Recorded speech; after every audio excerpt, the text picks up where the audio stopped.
one. My goal is always to see him play in Boys Club. That's on North Church Street. But I worked in drugstores. And back in those days, pharmacists did not have all these rights and labor unions like they have now at CBS and all the other big ones. So I worked all the time. And whenever they had a game in Boys Club, I want to be off. But I kept visualizing the game. I could hardly ever see him play a game with the little other boys. It was very painful. You know what I'm saying? By the nature of my job, it's just I saw some games, but I didn't see them all. You still saw me play tennis at Butler, right? Yeah, I saw him. I saw him when he played for Butler, and I didn't see. I worked, but one game I didn't work. You played Eastern Illinois. Yep. And I traveled with the team. To Charleston. And we start in Charleston, Illinois. We stopped at the McDonald's and on the napkins we were making plans, you know, and I took part in the plans. That's true. But I think I told the story once before about the envelopes, Butler University. Maybe Hannah, that's your name. I want to tell you a beautiful story. I mean, I thought it was a beautiful event. He had a scholarship at Butler University to play basketball, and not being a tall giant like Michael Jordan. See, as I say, I'm getting 80. I forget you have to forgive me. What? I want to say the terminology of a scholarship is much larger when you're a tall basketball star. Right. But for basketball players to get Division I classification in college, it's a big deal if you're not a giant, you know. And he, in Butler University, he had two schools who were not after him, is not the right word, with whom he negotiated. Butler and NYU, not NYU. Evansville. UNLV. UNLV. I said, I'll you the one UNLV. UNLV, just forget UNLV. Go to Butler, whatever you're Butler or Evansville, but forget UNLV. But anyway, so when he got the scholarship, you get mail, and usually registered mail, they have a lot of stamps from the U.S. government, you know. It's called classified mail, this kind of thing. And this lady in the office at Butler University, among all the stamps on this envelope, registered mail and all that, he said in the corner, I said, congratulations for becoming a Bulldog. And tears in my eyes. I mean, you're not a giant, you're getting Division I basketball scholarship. And she said, congratulations for being a Bulldog. That's a nice gesture. I kept it all along, but I'm beginning to throw away some of my literature. Make it easier on them, you know. Dad, let me ask a couple of questions. So, where did you learn how to play tennis? Did you learn in Latvia? No, I was a good ping pong player, of all things. In Latvia, you played ping pong? Riga, Latvia. See, we had a small little apartment and no playrooms, you know, like people have playrooms. So I remember my mother would remove the tablecloths and no ping pong meant nothing. Newspaper became the net and the string became the string. And me and my little buddies would play ping pong. And we all in the neighborhood. And this came when I was liberated by the American Army. GIs played ping pong all the time in those, it's like a gyms, in a big hall. You know what I mean? You're just waiting to go into Korea and go to some other places. So ping pong is a big deal. And during World War II, I didn't play ping pong, of course, but the game came back to me because of ping pong. And there was nothing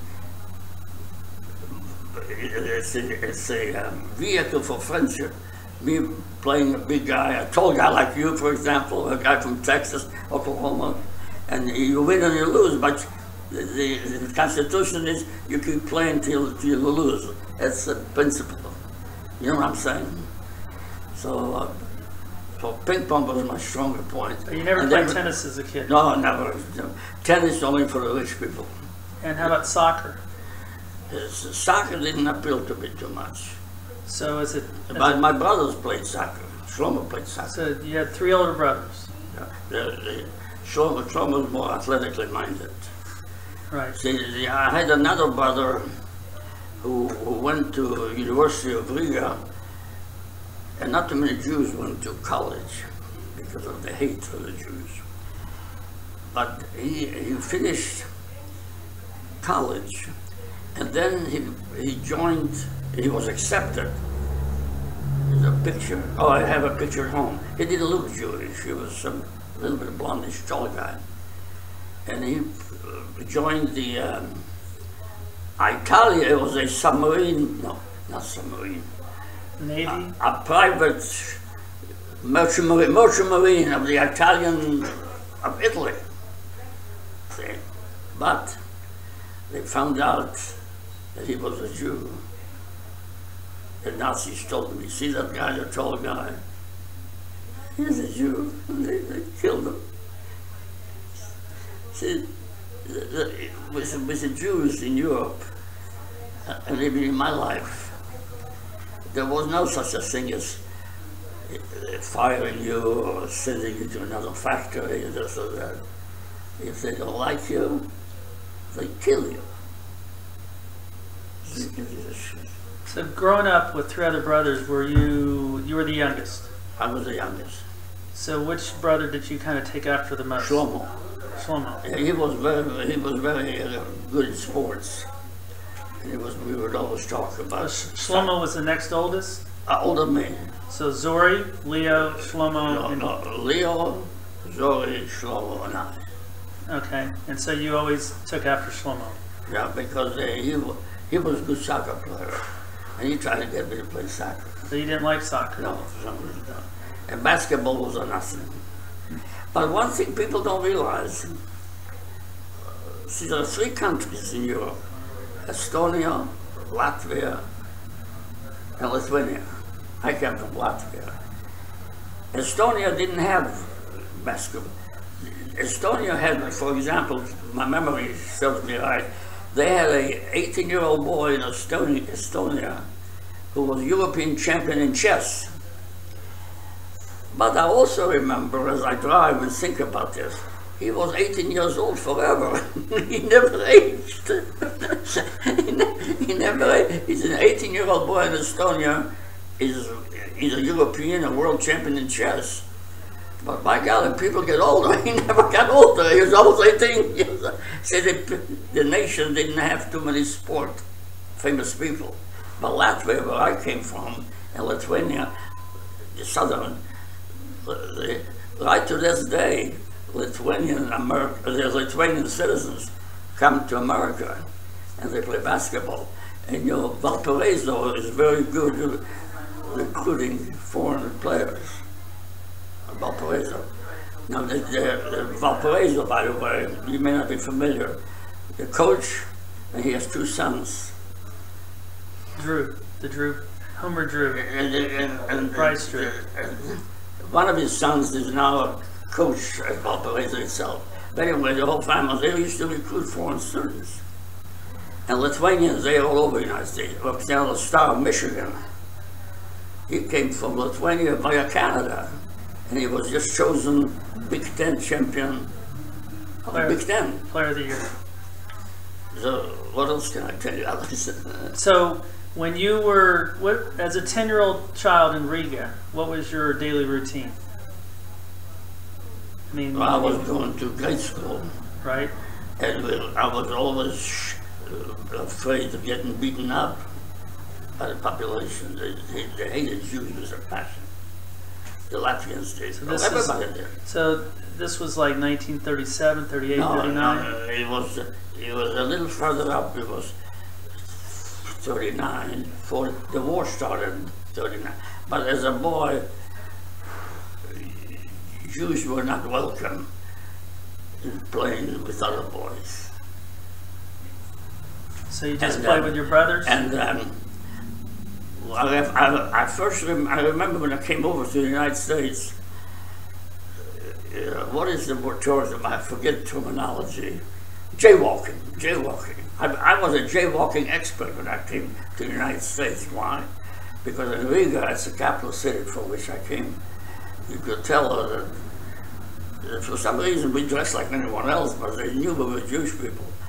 And they were gathering around. That's no good, it's not a good sign. So I started running across the street, no cars to speak of, but they still have motorcycles and trucks and vehicles. So I learned how to be a jaywalker in an early age to save my beaten up. See, they beat us up all the time. I must tell you this is a must. When in the apartment where we lived, see, every home we know from our history here in the United States, every home is like a castle, Some people live in Hollywood, California, Beverly Hills, and other people live in Winnetka, Illinois. I happen to know Winnetka, Illinois, because that's close to Evanston. It's a ritzy kind of neighborhood, shall we say. You know what I mean?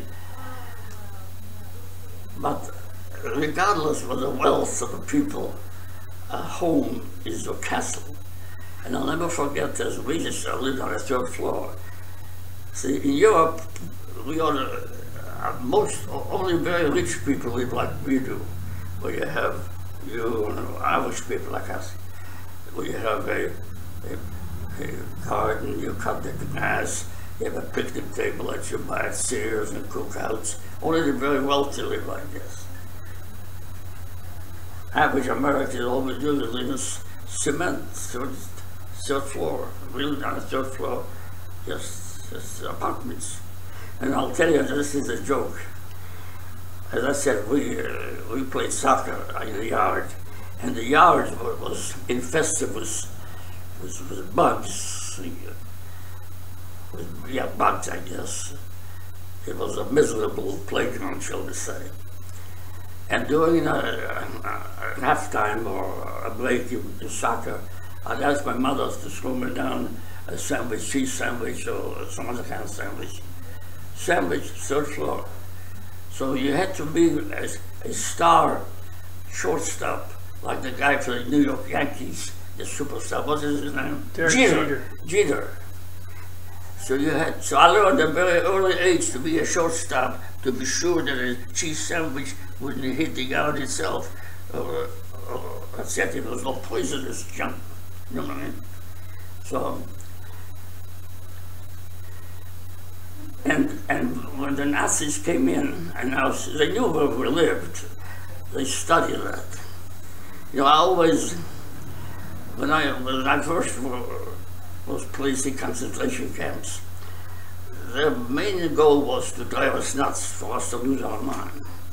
So even though I was very young and skinny, I said to myself, they're trying for us to lose our mind, and I'm not going to let them do that to me. I do mental gymnastics. You know, now everybody does this treadmill thing in America. Treadmill. Right. These are tears of joy. I'm sorry. Because I guess I survived it all. But Hitler and Joseph Goebbels, that propaganda minister, he was an animal. He didn't want me to survive. But anyway, so I used to think that somewhere in Germany, that's my mental gymnastics now, just to try not to get involved with the plans for you to lose your mind. So you name like Berlin or Stuttgart or Heidelberg, which is a college town, some other. And I always visualize that they have one building somewhere, well lit up, you know, with nice lawn, and the Germans they have a nice lawn. And I always visualize they only have one topic that's studied in that building. subject, only one topic: how to torture and kill the Jews in the most efficient manner. Now here now, for example, 2 hours away from us, Eli Lilly, in Indianapolis, is some of the world's most scientific chemicals to make people's better things for better living. You heard that expression, haven't you? Better things for better living through chemistry usually pertains to a factory. DuPont is, a matter of fact, in Maryland, not Maryland. What's a little state next to Maryland? Small state. The coach of Notre Dame comes from there. Delaware. So I always visualize that somewhere in Germany they have a bunch of psychiatrists or psychologists, SS troops. Those are the worst kind. The SS troops, those are the Nazi Hitler's troops. The regular soldiers, infantry, artillery, corps of engineers, signal corps troops, medical troops, they wouldn't bother us. Only the SS troops, the Hitler forces, see. And they studied, only one subject they studied, well lit up, and the topic was how to beat up and torture the Jews and kill them in the most efficient manner. And we had a slang, I guess. Yes. So one thing in concentration camp, we didn't ask our fellow prisoners. There was no small talk. But I valued very much when I was liberated, and I live in America as I do right now, the kind of life as I live. I go to McDonald's every morning, and we solve the world's major issues. There's a round table, sports, you name it. So a couple of guys at our table are investment specialists. Well, I'm not an investment, so I usually don't partake in that. But I talk about politics as well. I take over politics. I never stop. But anyway, but in concentration camp, people's life was so miserable, and you never knew whether you'd be alive tomorrow, that we didn't even ask our fellow prisoners names. We never made small talk with men prisoners, or with women prisoners, when you were marching to a job or something. So I never much. That's the reason I appreciate when I come here to the States. I've been going to McDonald's, for example, all my life. Say McDonald's. You know what I mean? That's a good. It's an American. Let me ask you a couple questions. I never asked you, what did your dad do for a living? Shoemaker. Your dad was a shoemaker? There are two kinds of shoemakers. One is shoes alone, and then the other was boots. And I said to myself, the reason was boots. Life was so miserable that men and women alike would wear boots all the time.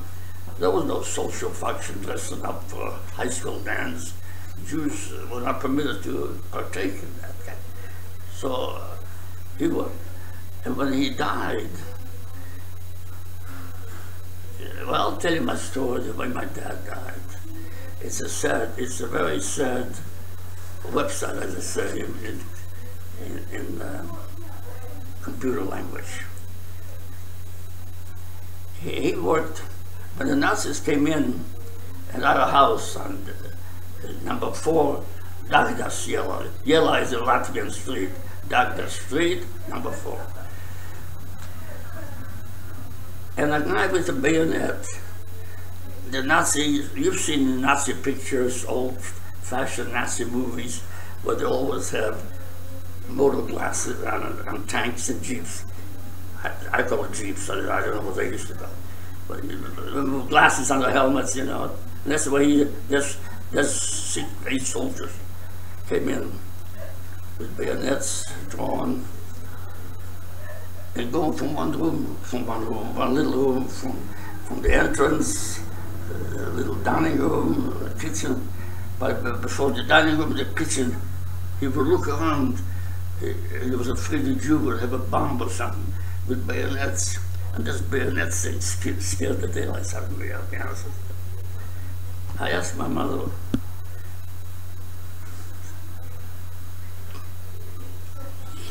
what's the bayonet stuff? What kind of a crime did we perform? Why do we need guys with Nazi soldiers with bayonets?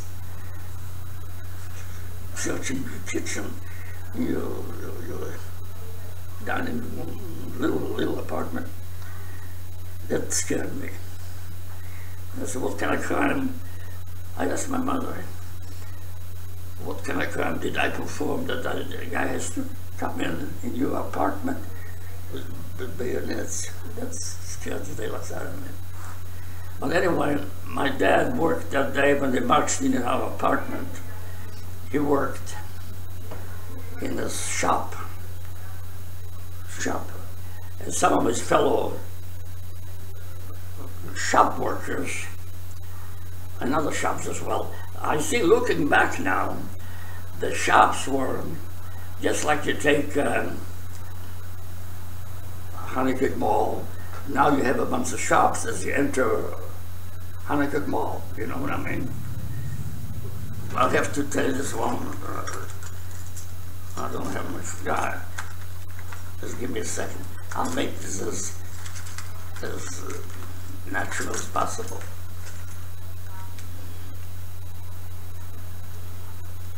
I want to find it.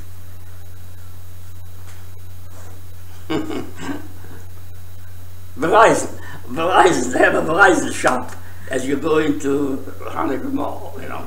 But anyway, and my dad worked in the shop. And when the Nazis came in our apartments, they spoke, the SS officers, always SS troops, and they spoke German. I spoke German. We all spoke German. The Jewish people spoke German because average intelligence people spoke German, because Germany, even though there were a bunch of Nazis, a bunch of killers, they still had very sharp in technology, like the Volkswagen, for example. So all of us spoke German. You know, all of us spoke German. And this Nazi officer, the SS officer, came in our apartment and says, take what you can, we're shipping you out into a ghetto. And he had to yell. You know, they all yelled at us like we would be mice or dogs or cats or animals. And my dad wasn't there. My dad was at work, see. But since I'm studying at my mother's, let me, for a second or a few minutes, tell you about how they marched in our apartment. I'll use the terminology website. My computer website sometimes is sick, but it's doing better now since you fixed it.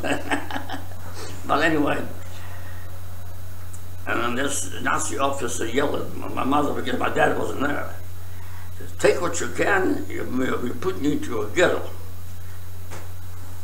And then if my mother didn't load the suitcase fast enough, they would yell at her, just yell at her.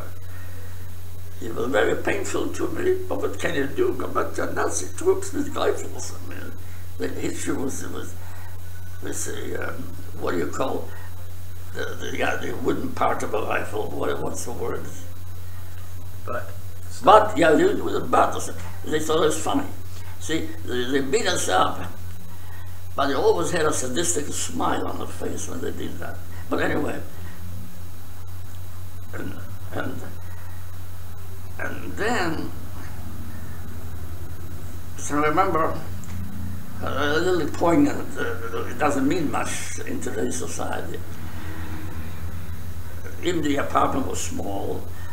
We had a little suitcase in a closet, which is beginning as you enter an apartment, there's a closet. And the suitcase was a dilapidated, I'll never forget it, a dilapidated suitcase. It's not a kind that you buy at Macy's or JCPenney. Have you heard? You know what I mean?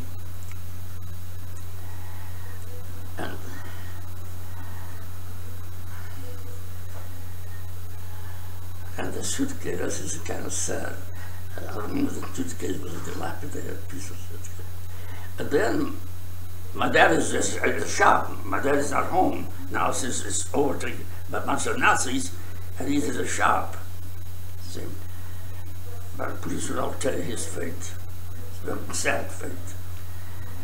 And then I noticed my mother going to the dresser, and in civilized society, a dresser is kept in a bedroom. No matter whether you're poor, rich, or poor, or average, there's a dresser in a bedroom, you know what I mean? And she, now we're going to something called the ghetto. We didn't know what a ghetto was. She took us, I remember, 3 tablecloths, white tablecloths, with red flowers, white tablecloths with red flowers, and put it in the old suitcase. And on her face, she was determined. Of course, we didn't have any guns. So, but instead of taking guns in the dresser drawer, which we didn't have, we had 3 tablecloths. She had several tablecloths, but she took 3 tablecloths, white tablecloths with red flowers, meaning that when she would go to a ghetto, she'll still treat her 3 boys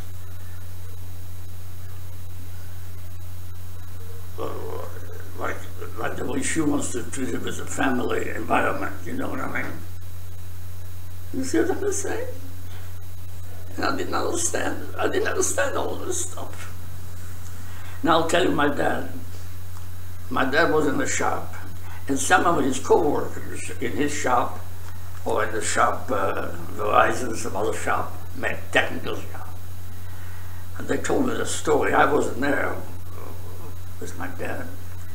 My dad caused a little bit this on himself. We dressed like anybody else dressed, but my dad was somewhat of a religious Jewish person, and he'd wear the typical Jewish clothing, a black coat, a black hat.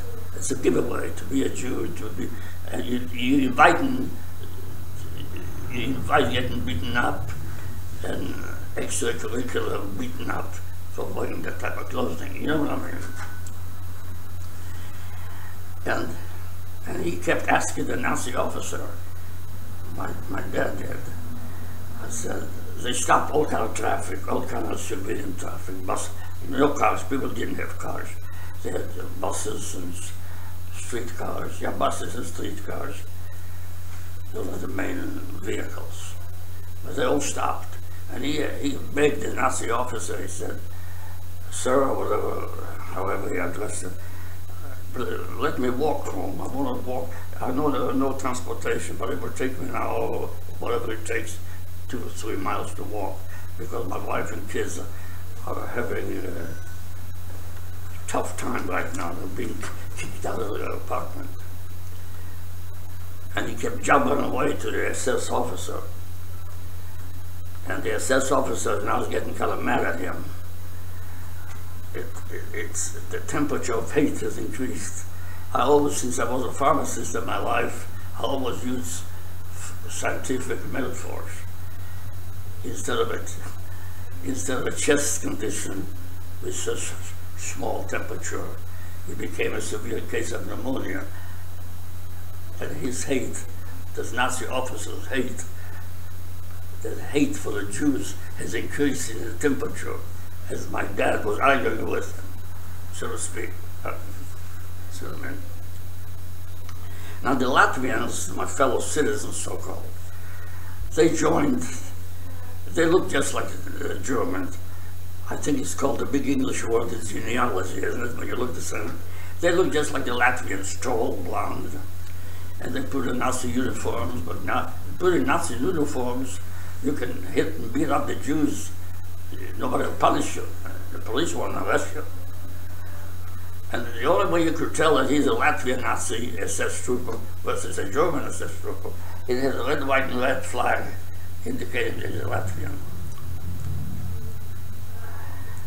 And anything to add insult to injury, I mean to make an injury to our lives. And my neighbors tell me this. I wasn't there, but my neighbor, a lot of my neighbors whom we knew told me how my dad died. In 5 minutes from now, he's getting closer, it's coming. You know what I'm saying? And this Nazi, the Latvian SS guy, looked just like a German. You see this man who told the Nazi officer, the guy with the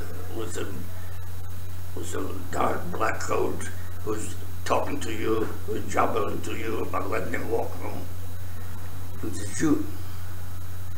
And this Nazi officer, the temperature in his hate thermometer has increased immeasurably. Why? Because until now, the only time he ever saw a Jew in his clubs, in his classes, in his streets, the hate planted by caricatures by the propaganda minister, you know what I mean? And they always caricatures in those booklets of hate, they always made the Jew look black coat, longer nose, just like my dad looked. And his hate kept increasing as my dad was trying to talk to him to let him walk home, which of course that permission never came. This Nazi officer guy, he became a severe case of pneumonia, so to speak. And you know the example I'm using? Temperature has gone up way high, probably 98 or 100. And his hate for the Jews increased as my dad is talking to him to let him walk home so he could be with his kids and wife. And this Nazi guy, I didn't know the psychology of them, but it's the first time he saw the live Jew out of the booklets, the stupid booklets that would spread around to ignite hate for the Jews, you know. The only nationalities they had pictures of to ignite hate of the Jews. And when I was a human being, I know a little bit from being a pharmacist about physiology and stuff.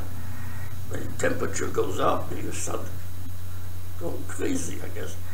And this Nazi officer, his temperature of hate kept up. It's the first time he saw his live Jew look like the booklets. And they tell me, my friends tell me this. I wasn't there, but I trust them. You know what I mean? They worked in the factory in those shops, Verizon, in front of you know, nice little shops. And he took off his rifle of leather from his shoulder. And that's what they tell me. And killed my dad, just like that. Killed him. But it made it worse. He told one of his sergeants to kick the body off. What is it called? The cement between the cement between the sidewalk. What's an English word? The gutter. The gutter or the. No. I knew it a week ago when I told the story. I forget. Curb. No, curb is exactly the word I was thinking. He told the sergeant to kick his dad is shot, to kick the body like you kick a dog who just got killed on Park Street, on Poplar Street or something. You know what I mean?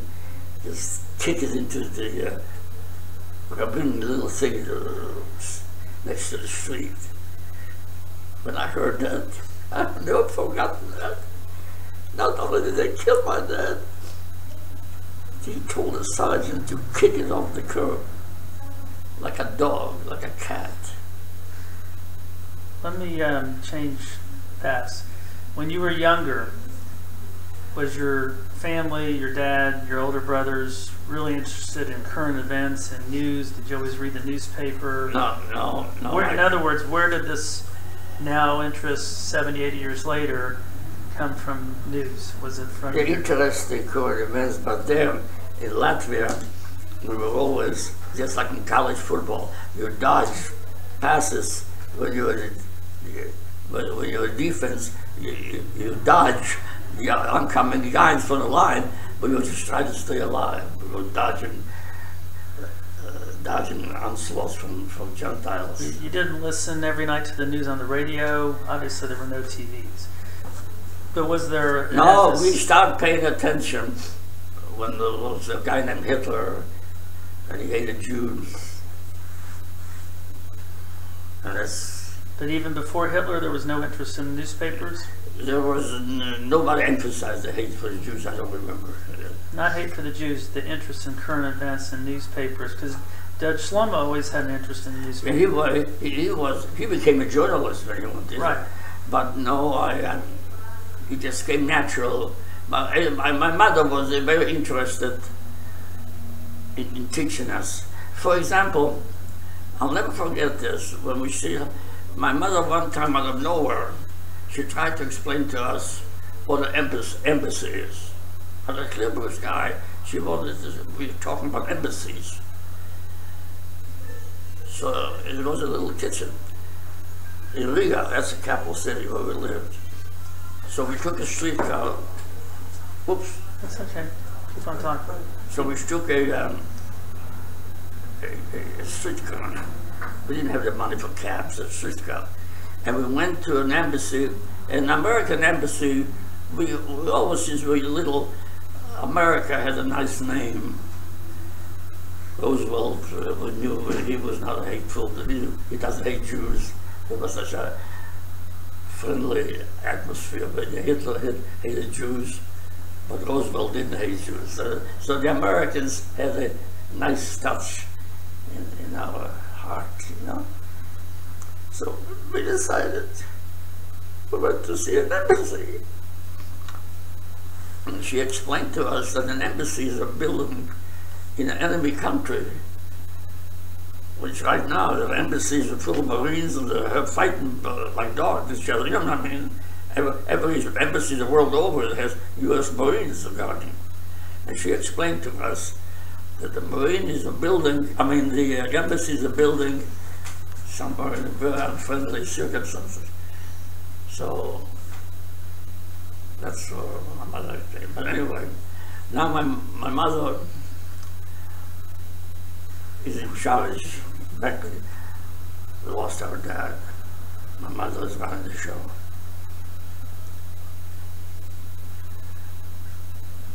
I'll tell you how I got separated. This is not too clear to me. I wound up in a camp, just my mother and I. Oh yeah, here it is. My brother Shlomo was a husky guy. He played soccer all the time, so he was not as tall as you. He was a little taller than you, but he was a husky guy, an athlete. So one time a Nazi guard picked this destiny, no reason for it.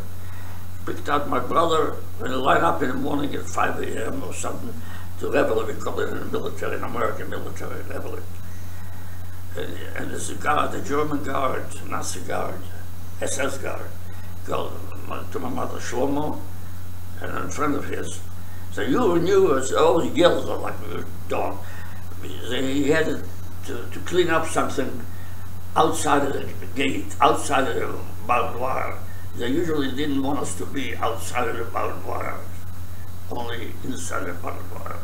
But evidently, a lot of horses, a lot of animals messed it up, and they needed to clean it up right now, to be honest with you. So they picked my brother and a fellow buddy of his, friend, and now this guard, Shlomo was bigger than he was, you know, he was an athlete. So they decided maybe to knock out the guard. You're fighting for your life anyway, you know what I mean? So they knocked out the guard. And I thought that he died in World War II. I lost touch with him. No, but he survived. He fought, he didn't fight yet. He traveled, he worked and traveled and worked and traveled to earn some money to travel. Then he wound up in Israel because Mr. Truman, President Truman, declared Israel a Jewish homeland in 1948. 48. You know what I mean? That's history. 48. And I didn't know that he made it, but he survived. So you didn't know that he escaped and went to Israel until when? Till after the war.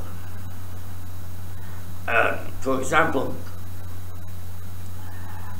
after the war, people tried to help other people, usually Jewish citizens who lived there before or who want to help out.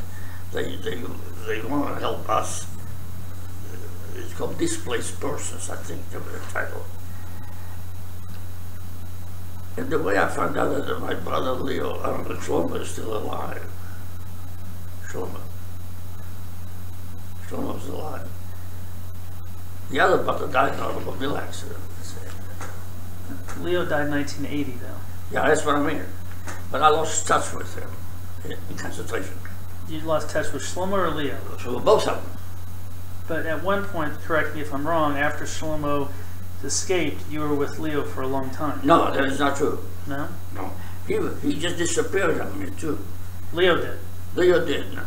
I didn't know where he was. For how long?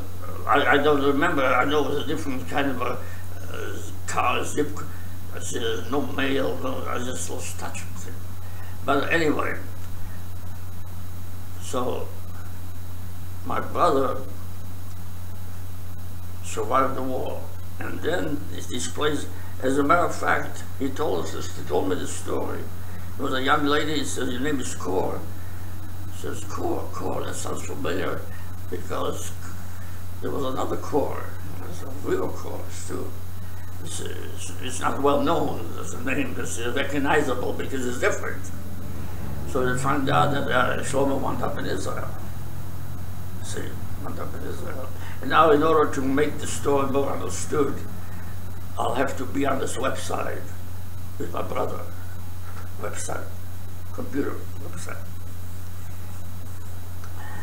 And he became a Jewish nationalist because he went to Israel when he had the money to work. Shlomo in Israel. And Jewish people go to Tel Aviv, that's the capital. They went. And he got married, they had 3 children. And when I was liberated, I have to make it my story more understood. When I was liberated and I graduated from Purdue, before I was drafted in the army, I had enough money, so I too went on vacation. That's what I met Mom. See. But anyway, when Shlomo made it to Israel, before I think he was married, obviously, they lived in an apartment with 3 little kids. I think it was 2 boys and a girl. Correct. That's right. Isn't that right? And when I visited Israel, Shlomo was established with 2 little kids, 3 children, and everybody said, "Uncle Mickey." Everybody called him Mickey. Uncle Mickey just came from America, and all the hugging and the kissing and the hugging and the kissing. But boy, the time was to leave. You know, there's a stamp, as it's called a visa, this stupid stamp with a page that says visa. It's very painful, but you gotta go, you gotta leave, boom. And then the kids, and especially these niece and nephew, 3 kids, and they're crying in tears. Why is Mickey going back to America? Why doesn't he stay here? So the happy moments. Why is it that happiness is here, but sorrow, bad news, always occupies a higher stature in life.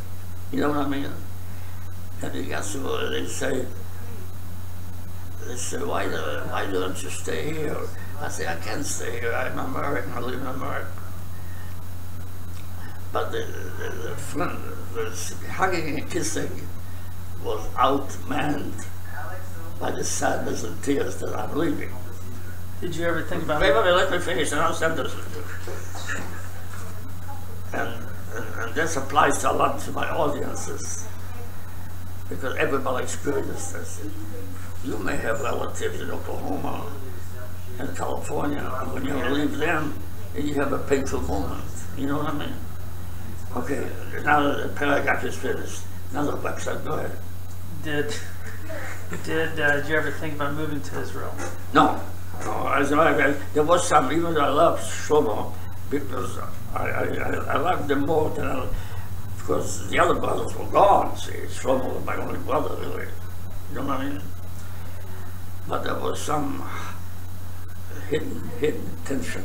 He became an Israeli patriot, and I became a red, white, and blue. I became an American patriot. And there was a tension involved with it. Now, just give me a few more minutes. Now, as my mother and I lived in this ghetto in this apartment, you know what I'm saying? Mm-hmm. In Anschluss, we call it transports. It's a nickname for massacres. We would call a transport is on. The transport is a part of a massacre. And the Nazi psychologists, the SS troops who are psychologists, they always made it to tear your heart out. They always drive by slowly, like boxcars. But they put you in a boxcar. It's the end of everything. All you do is breathe for another day or two or three, because the goal is not to go to see Purdue play basketball. It's death. Death is the end of the trip. You know what I'm saying?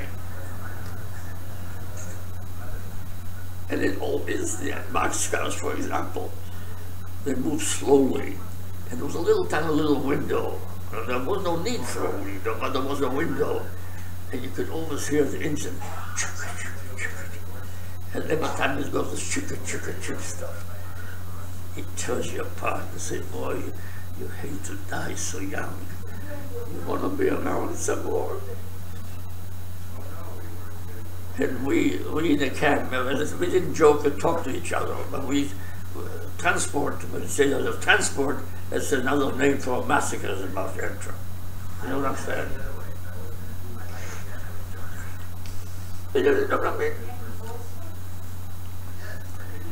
Now it's my mother, the other one. My mother was the only one. And she was my guardian. And they announced on a microphone, not microphone, like in jail, bullhorn, the bullhorn. Women and children can congregate over here. An able-bodied man over there, a little further away, ostensibly to be in slave labor camps, you know.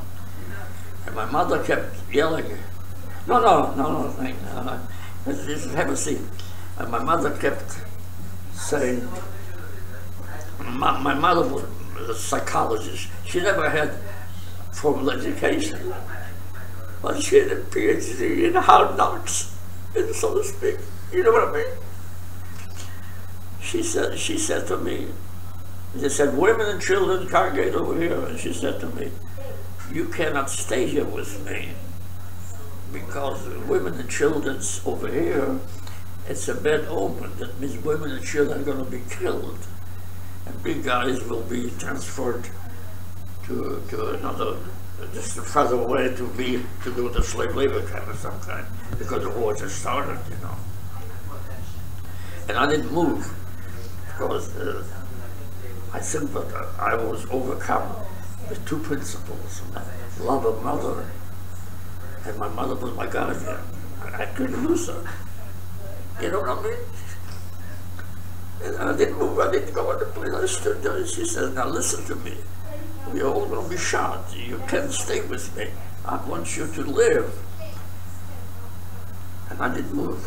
And then, as I said, she was not very educated. But then she developed she saved my life by changing the narrative of urging me to say goodbye to her, to kiss her goodbye, and to go over the big guys, ostensibly the war in slave labor camps. Because she urged me to do that, and I would move. You see what I'm saying?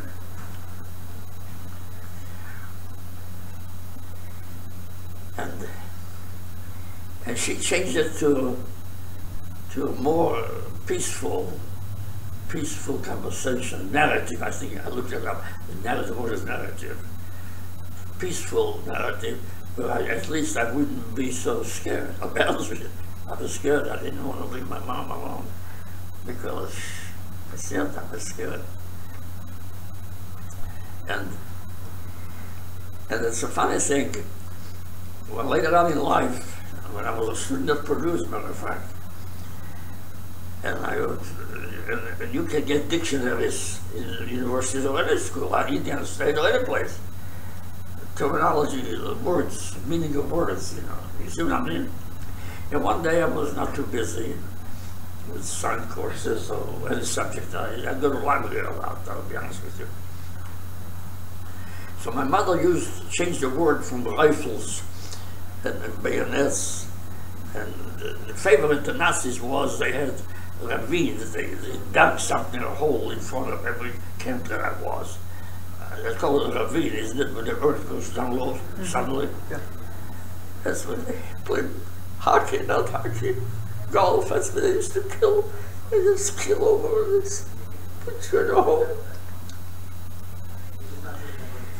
And I'm in the library now at Purdue, mind you. I have to move my website a little too fast, but you follow my logic, don't you? You follow, don't you? I looked up, I said, what my mother could have meant. She was a big word. And the peaceful word that she used was in Yiddish. Yiddish is a language of the Jews. They never had a home in their life. So that's what the way we spoke all over the world. It's called Yiddish. You heard of Yiddish, haven't you? Yiddish. Yiddish. And it says, instead of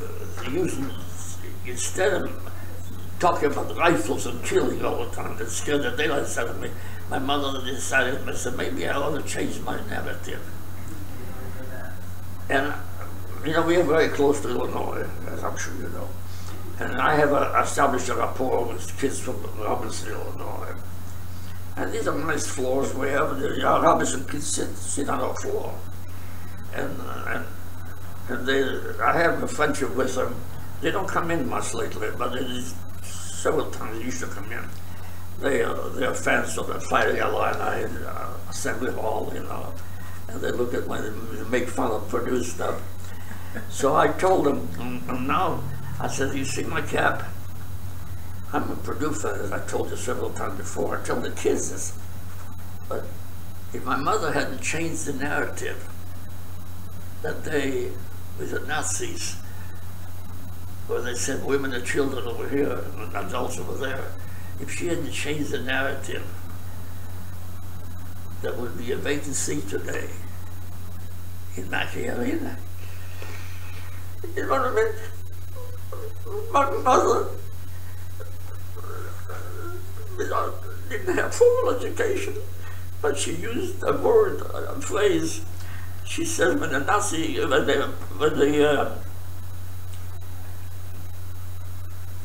of a sudden, I can't think of words, massacre was about to begin.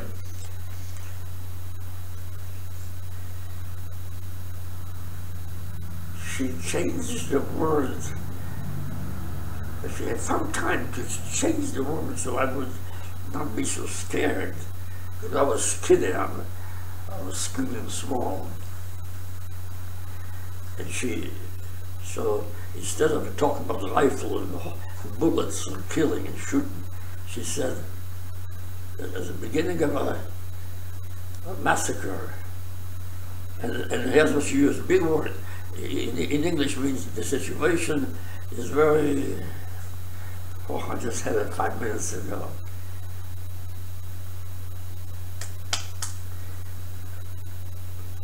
It's a very serious situation. There's a better word than serious. I had it 5 minutes ago, and it just went out of my mind. Serious is good. Let's just call it a serious situation, because instead of bullets, he said it was a very serious situation. But there's a better word for it, a good English word, but I forgot what the word is. Okay. I just can't think of it. If I think before the end of it, it was a serious situation. Anyway, she was trying to make it more peaceful, so I would be more at ease and listen to her wishes for me to say goodbye. And I walked over, and I survived, and all the women and children were thrown into trucks. And you're trying to keep your eyes zeroed in on your mom. But after you look and zero in this, zero in that, they all look the same. You know what I mean? They all look the same. And women usually in Europe, they wore not scarves, they wore it on their heads or something. I forgot. I don't know what they call it. You know what I mean? But I don't know what. But the hundreds of trucks, I mean big trucks with 50, 60 women and children in each truck. I was trying to seek, S-E-E-K-R, to seek out my mother, because I had zeroed in for the first 10, 15 minutes on the trucks. And I gave up. All look alike. All look alike. It's good fun. That's it. So, What's that?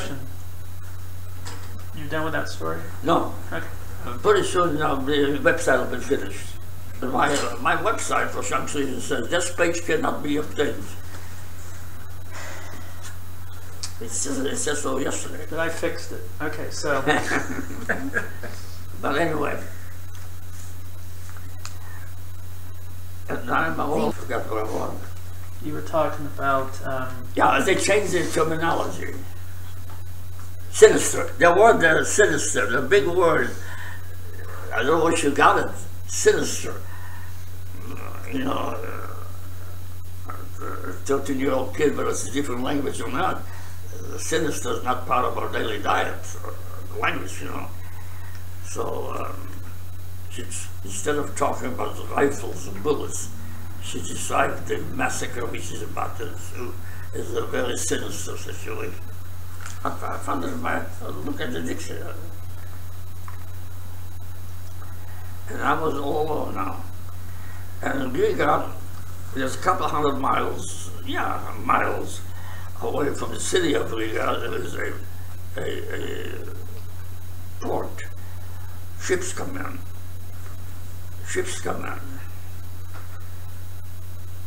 And freighters are put on the bottom of the ship.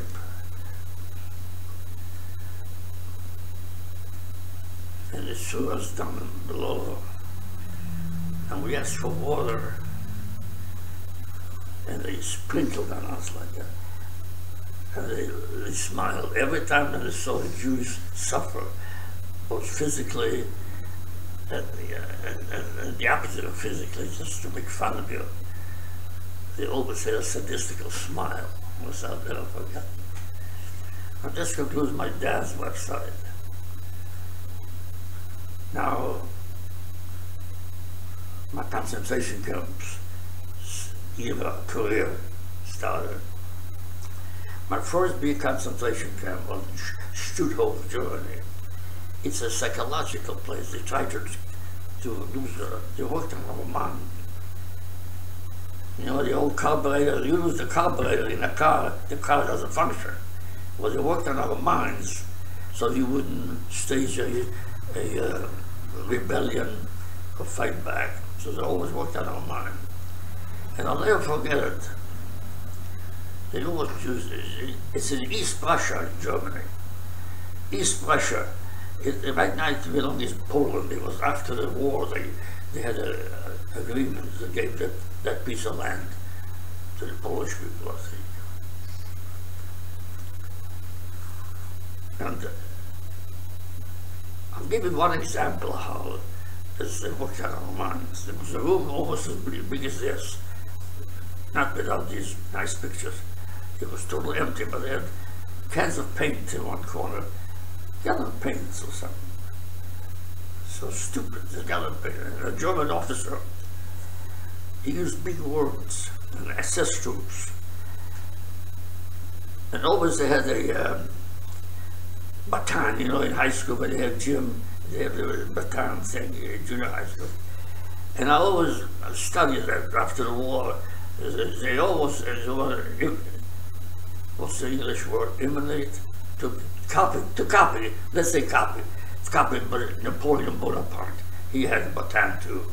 So the Germans, in relation to starved Jews, starved, just walking around like a zombie, they want to show the big shots. They always have a baton with them.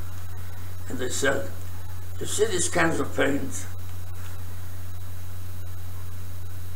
I don't want them on this corner.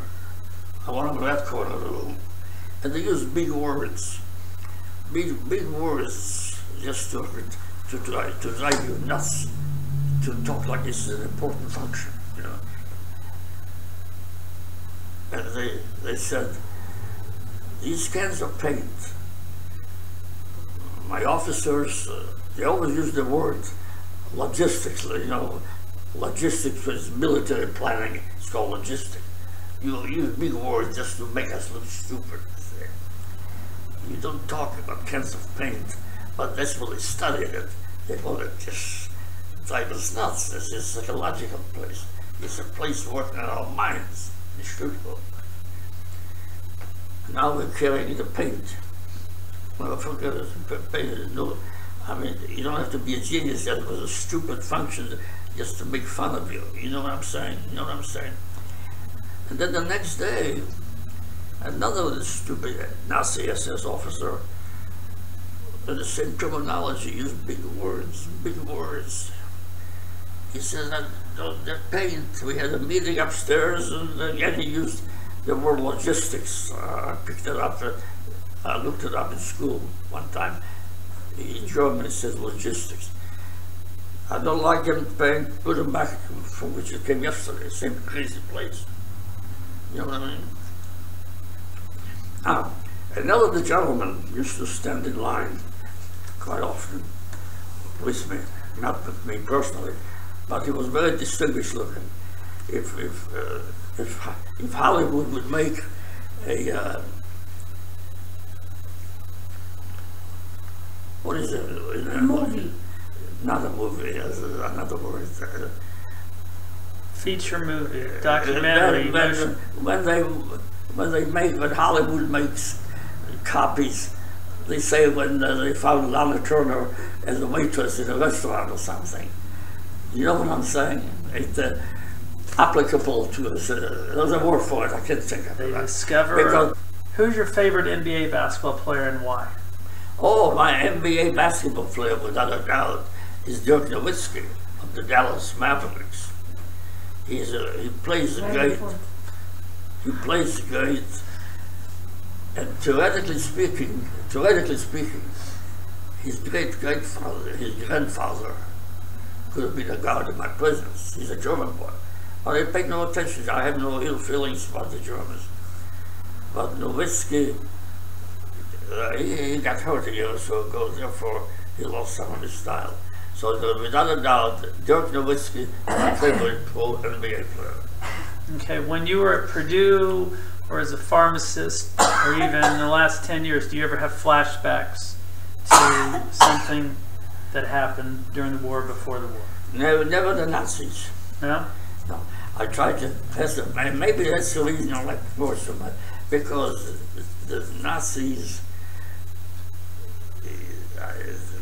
when the average person, average family, you kids are an average family, they say, oh mom, we're going to, this coming Saturday, this is Thursday, we're going to see the Cubs play in Wrigley Field baseball.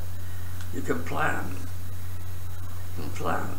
The only thing I could ever plan is, boy, I'd like to hang out another day or two, because we all knew that part of the menu will wind up getting killed by those bombs. They're not let us survive. That's it. Last question. If I'm so lucky to meet somebody and have a child, what would be, what's the most important thing I should tell them about It's you? a very good question. Study hard.